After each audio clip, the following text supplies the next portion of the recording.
you heard, folks. You gotta have electricity to bring it out.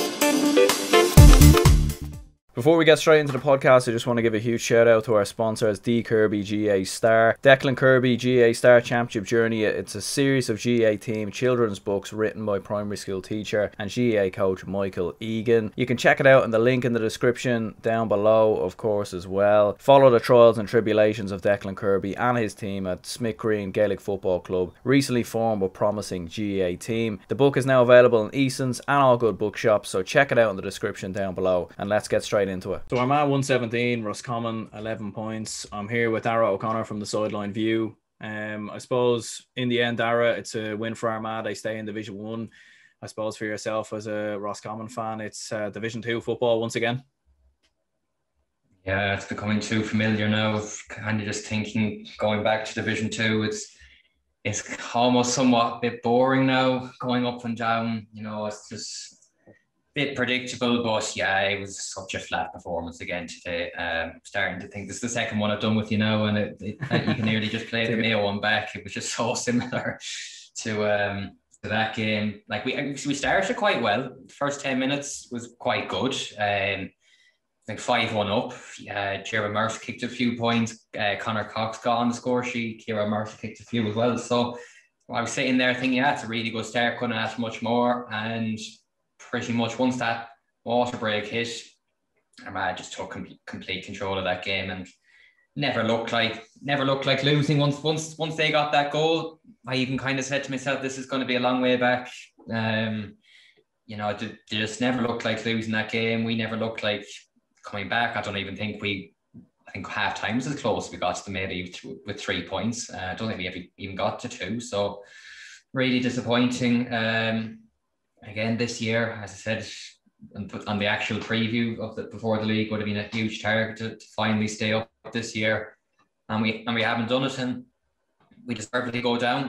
We haven't been good enough over the league. It's just as simple as that. Yeah, like I think you were kind of alluding to it there. Like as far as I remember, anyway, I actually can't remember the last time that Roscommon weren't either promoted or relegated. You seem to be just either going up one year or going down one year. Like it's like I suppose the complete definition of a yo-yo team, I suppose. Yeah, we're just finding ourselves in between the two. We're 8 or 9 in the country probably, or between 8 and 10. We're top end Division 2, bottom end Division 1, and that's just where we are. And we're falling between the two divisions at the moment. We can't just settle in one. Obviously, you want to settle in Division 1, not Division 2. And again, next year will be the aim to try and bounce back and do what we tried to do this year and finally maybe stay up. But yeah, it is frustrating. You know, I think the first year we were in Division 1 in 2016, we did stay up. We got to the league semi-finals that year, but every year since it's been relegation, promotion, and now relegation again. So yeah, it's a big disappointment. And I think the worrying thing is we don't seem to be progressing at the moment. It just looks like we're actually regressing. I don't know, have Armagh gotten even that much better than what they were towards the end of last year? They probably have a tiny bit, all right. But I think today more so, I think even from watching it just showed, I think we've gone backwards from what we were definitely last year anyways. And it is a worry going into that Galway game. You know, I kind of was saying, if we get badly beaten today, I can't really see us turning it around against Galway. You know, like, if we lost by 1 or 2, you can maybe take a few positives, but like a 9-point loss to Armagh, who at a team we'd see ourselves as realistically being able to compete against and beat. You know, I said at the start of the league, if you offered the one-off game against Armagh or Monaghan, I said at the time, we definitely fancy our chances. And to lose by 9, it's a big blow, and it's going to be hard to come back from that, because I think the Galway game is 3 weeks today. And you saw what Galway did to us even 3 weeks ago. They beat us by 6, but again, it was like that Mayo game. It could have been about 10 or 11. So it's hard to see where we go from here now in terms of this year. Yeah, I suppose, because like it's an interesting one with both Armagh and Roscommon, because you were kind of on a similar journey last year. Like you obviously beat them towards the end of the league last year to secure promotion. I think that might have been at the Athletic Grounds as well. Yeah. And you know, you were going into Division 1, and I suppose Armagh were coming on the back of a hammering against Donegal, obviously last season in the Ulster Championship. But it does seem like the tables have turned a bit. Like Armagh have been very competitive. I suppose in many ways they probably deserve to stay up, because they probably should have been in a league semi-final if they had I suppose seen out the Donegal game, and in the end they stay in Division 1. So I suppose they definitely have improved. But I suppose for yourselves as well, it's just it's another one of them occasions, unfortunately. Like, do you think maybe are like that kind of era of winning a couple of Connacht titles and, you know, I suppose being very competitive in Connacht, do you think that era for Roscommon might nearly be over? Because I suppose like when you look through the history books for your Roscommons, and I'd probably nearly even put like your Sligos and maybe Monaghan in that same bracket, I suppose it's not gonna last forever. No, like for a county the size of ours, it isn't going to last forever. What I would say is that the team isn't an aging team yet. Anyways, I think again, Cathal Craig and Conor Devaney are the only two that are probably maybe just on that retirement borderline edge at the moment. So like your Enda Smiths, the Merces, Cox, Donny Smith, like, you know, they're still 27, 28. So there's still, you know, a good few years left in them. So from that point of view, I wouldn't say it's the end.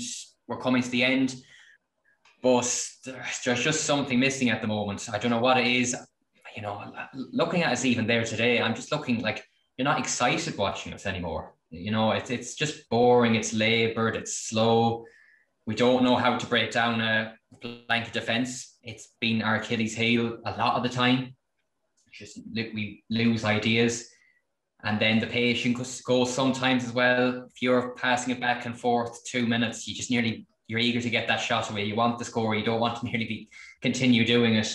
And yeah, Armagh just broke quicker on us as well. Armagh got the ball and they went straight, and maybe within 15, 20 seconds, they were getting a score off one of the O'Neills who were brilliant today. I mean, I was even seeing the likes of Jamar Hall in the first half. And you watch Armagh and like Jamar Hall, I think, had 4 or 5 shots off. Like, when does he ever have that many shots? Like, I don't know who was picking him up or anything, but it was just a flat performance. Armagh fully deserved it. And you're right there, they deserve to stay up, because you look at their group, they bet Monaghan, they drew with Donegal, and you look at that Tyrone game, I know they lost by 5 in the end. I think Stephen Campbell missed that penalty. If he puts that in, they could have easily won that one.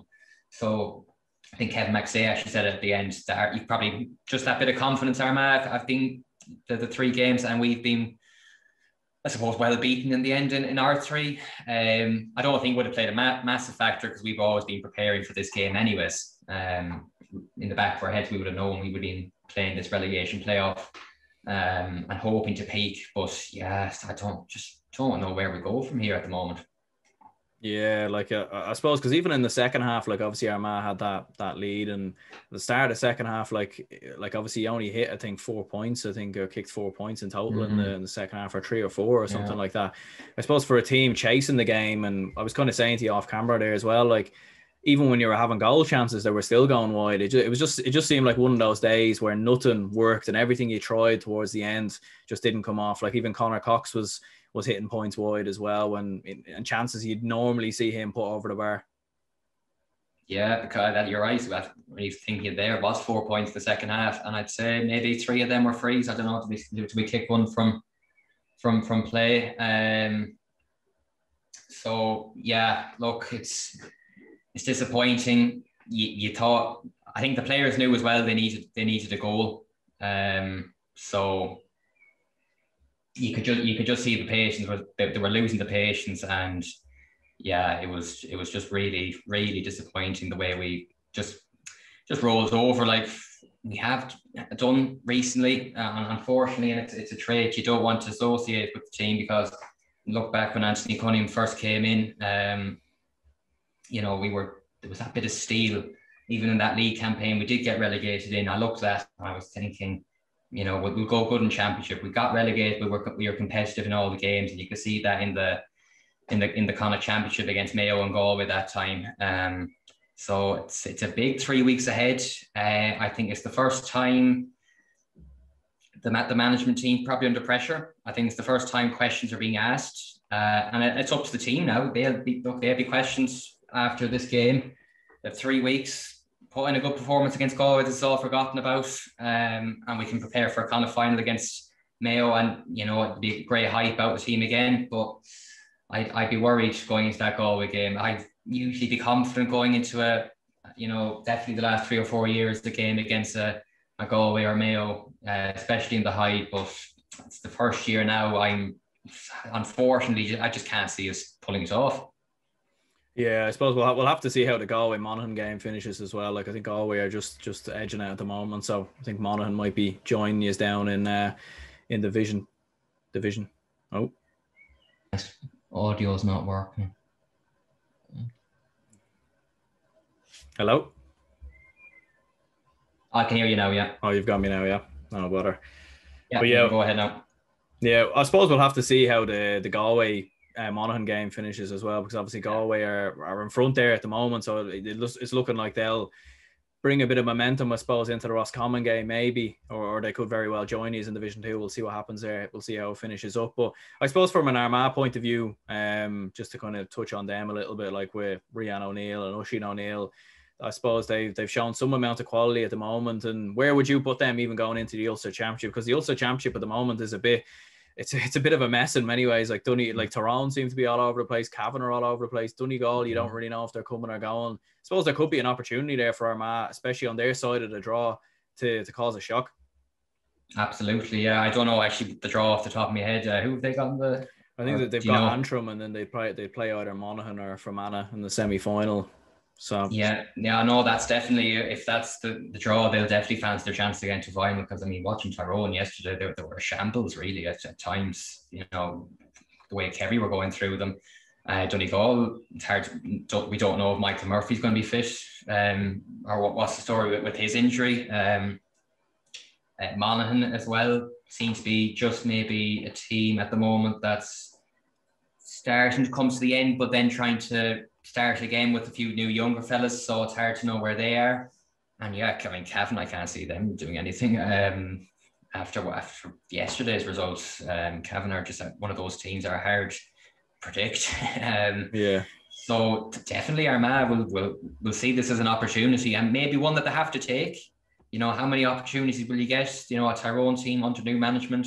I Donegal maybe without Michael Murphy. Monaghan, you just don't know. So it could be a big chance for Armagh to get an Ulster Championship this year. And they'll definitely fancy their chances, because you've seen in the mini Ulster Championship that they did play in their group, that they were very competitive in all 3 games. And their forward line is as good as what's up there in Ulster. You've the 2 O'Neills, Grugan, Stephen Campbell, Andrew Merlin came in today. I do actually like him as a player. He's gone off the last 2 or 3 years, but back then he was near Armagh's main man up front. So they definitely have options, and have a good midfield as well. Grimley, sort of Gerald Burns as well. Defensively, they've tightened up a tiny bit. I think they've probably done a bit more work on that, because they were a bit open at times last year. But they'll give anyone a game, I think, in Ulster this year. They want to put a point right as well after that Donegal loss. There was hype going into that game with them, and they didn't deliver at all. So they'll really want to lay down a marker. And if that's getting into an Ulster final and being competitive and losing to Donegal, it's progress. But they'll definitely see an Ulster final on the horizon in their picture for the year. 100%, yeah. I think this is as good as an opportunity for Armagh to win an Ulster title, or at least get to a final in I don't know how long, maybe since they last won it. So definitely a huge opportunity for Armagh. Well, look, listen, anyway, cheers, Darragh, for coming on. I suppose best of luck with the Galway game now coming up in a couple of weeks' time. Yeah, I think we'll need it. So yeah, fingers crossed. But yeah, no problem, Aaron, again.